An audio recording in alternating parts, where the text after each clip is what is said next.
What if the boundary between life and death is thinner than we think?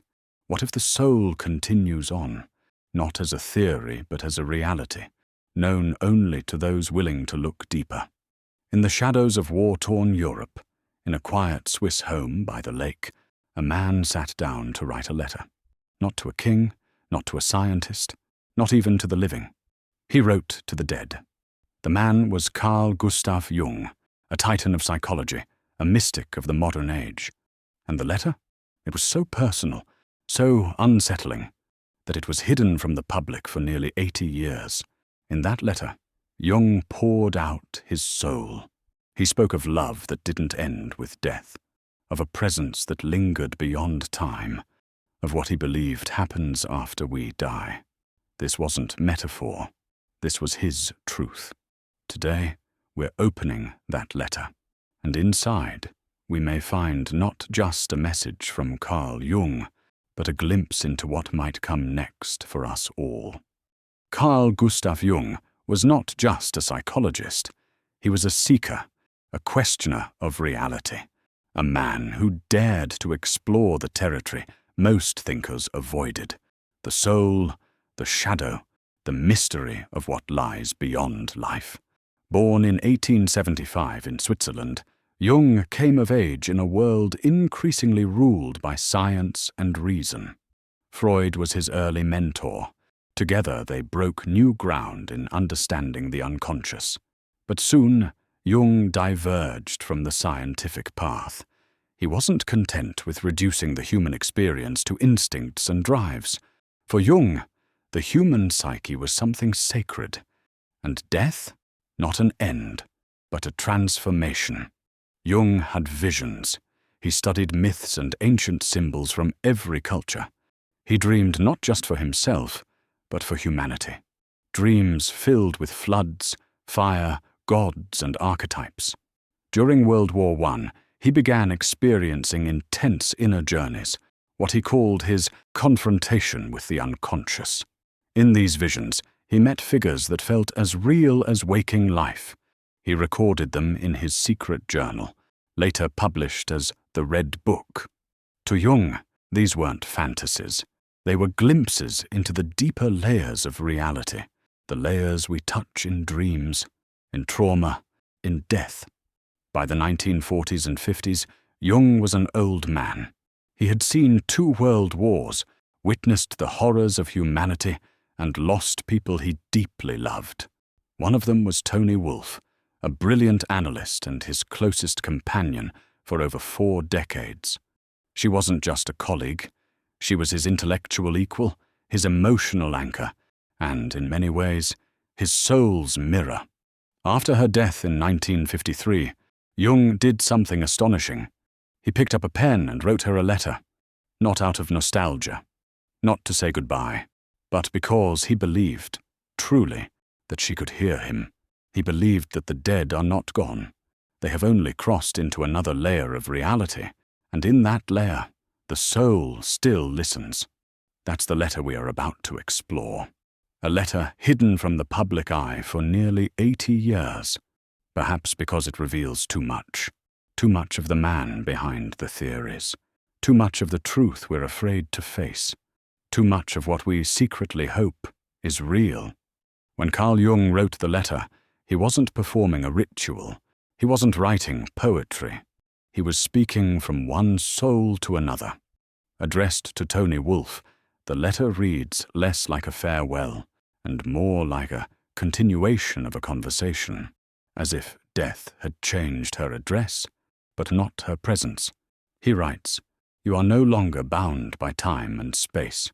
It's a simple line, but within it lies Jung's entire philosophy, that consciousness is not confined to the body, that death does not break connection, it only shifts its form. In the letter, Jung speaks of feeling her nearness, not metaphorically, but literally. He senses her watching, listening. He speaks as if she's still just out of view, behind a thin veil. "Now you see what I cannot. You are in the beyond, the other side of the mirror."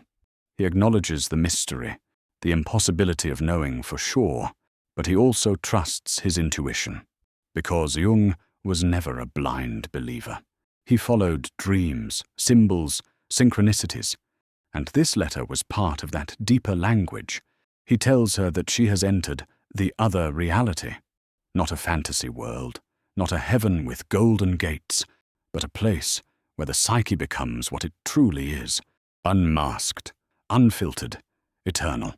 There is no trace of fear in Jung's words, no religious dogma, only reverence. He seems to envy her, in a way, that she now knows what he has only speculated about his entire life. But there is also a quiet grief, not the dramatic kind, but the kind that sits in your chest for years. He misses her presence in the world, the weight of her silence, yet he writes with calm, with clarity, because he believes the connection between two souls does not end with death. In writing to her, Jung reveals what he truly believed, not as a scientist, not as a theorist, but as a man who loved, who lost, and who still felt the invisible thread between worlds. And in doing so, he gives us something rare, a glimpse into how a soul says goodbye, without really saying goodbye at all. Before we continue, please take a moment to like this video. Your support helps more people discover these ideas. And if you're enjoying this journey into the mysteries of the mind, make sure to subscribe so you don't miss what's coming next. Now, back to the video. Carl Jung was never afraid to speak of the soul. In a century dominated by materialism and reductionist science, he stood apart, insisting that the unseen was just as real as the measurable. To Jung, the psyche wasn't just a byproduct of biology, it was a living reality, vast, mysterious, and eternal. When it came to death, Jung didn't offer comfort. He offered truth, or at least the closest thing he could grasp from a lifetime of inner exploration. He once said, "I could not say I believe, I know that we survive death." Not hope, not blind faith, but knowing, the kind that comes from dreams, visions, and moments that defy logic. Jung had his own near-death experience in 1944 after suffering a heart attack. While unconscious, he felt himself floating far above the earth. He described seeing the planet from space, a glowing blue sphere, and feeling completely at peace. He approached a large black rock, shaped like a temple, and inside he sensed the presence of everything, not just people, but meaning itself. He later said, "It was as if I had been inside eternity." But just as he was about to enter fully, he was called back. A voice told him it was not yet his time. He awoke, reluctantly, back in his body.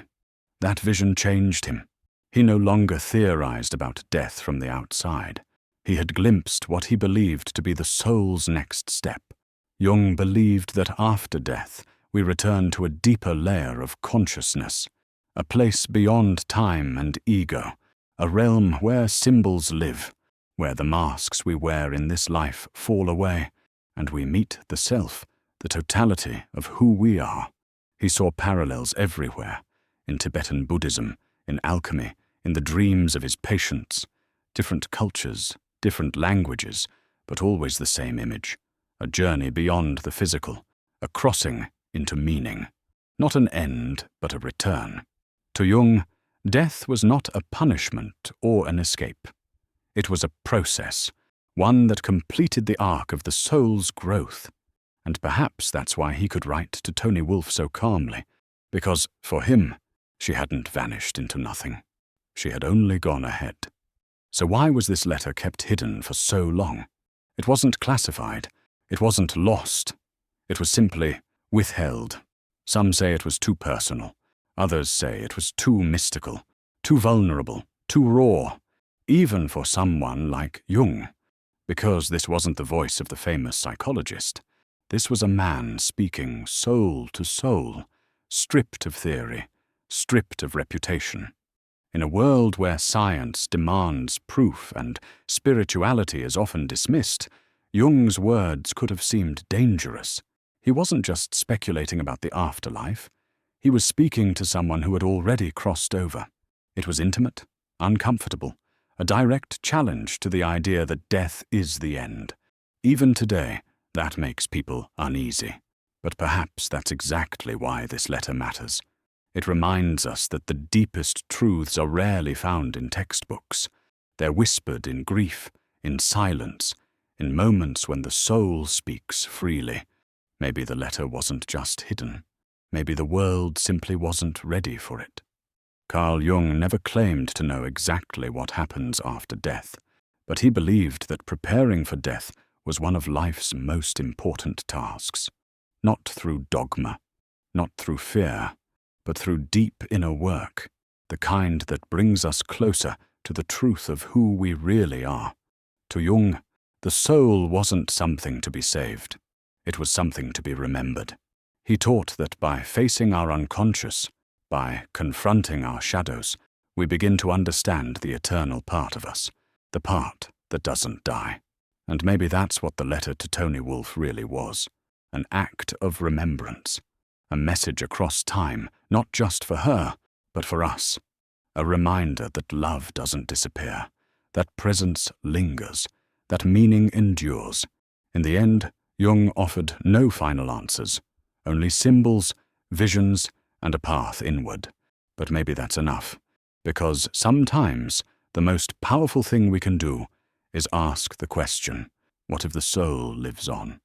And listen closely in dreams, in silence, in grief, for an answer that only the heart can hear.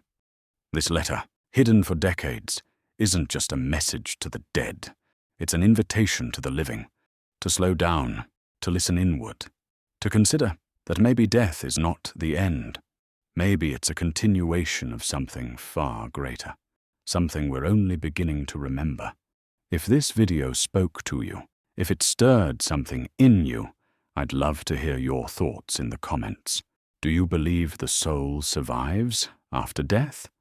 Subscribe if you want more content like this. And if you know someone who's grieving, searching, or simply curious, share this with them. You never know who might need to hear it. Thank you for watching. See you in the next video.